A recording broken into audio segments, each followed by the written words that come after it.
Chapter 9, Number 24. A pet lab mouse sits on an air-track car as shown in the figure.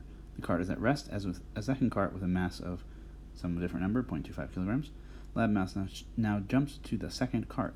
After the jump, the original cart has a speed backward. And what is the speed of the mouse and the other cart going forward? So we look here and we say, well, the key thing is that when the mouse jumps, the force that it exerts that moves it forward and the force that pushes back against the cart are internal.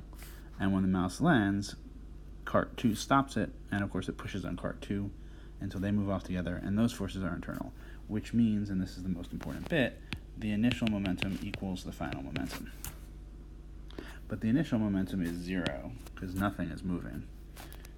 And the final momentum will be the mass of cart 1, let's call this one M1, and this M2, and it moves off with speed, let's call it minus V1, and then this is the mouse, we'll say M0, and it ends with M0 plus M2 moving off at V2. And we know the values for the masses and V1, so we'll be able to plug them in later if we want. Let's just clean up the writing there a little bit. And so we can bring M1 V1 to the other side, and we end up with M1 V1 equals M0 plus M2 times V2. And then we can divide out the sum of the masses.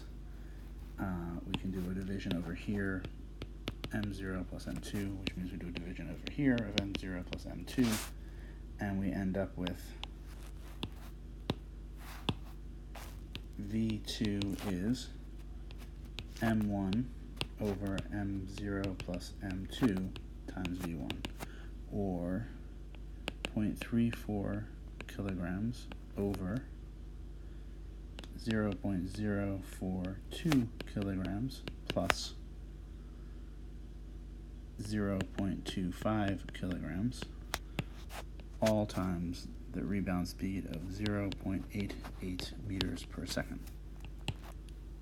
And this turns out to be 1.054 meters per second, but we have only 2 sig figs anywhere in the problem, so this is really 1.1 meters per second.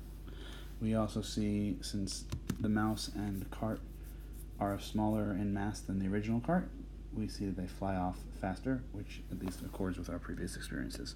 So that works pretty nicely.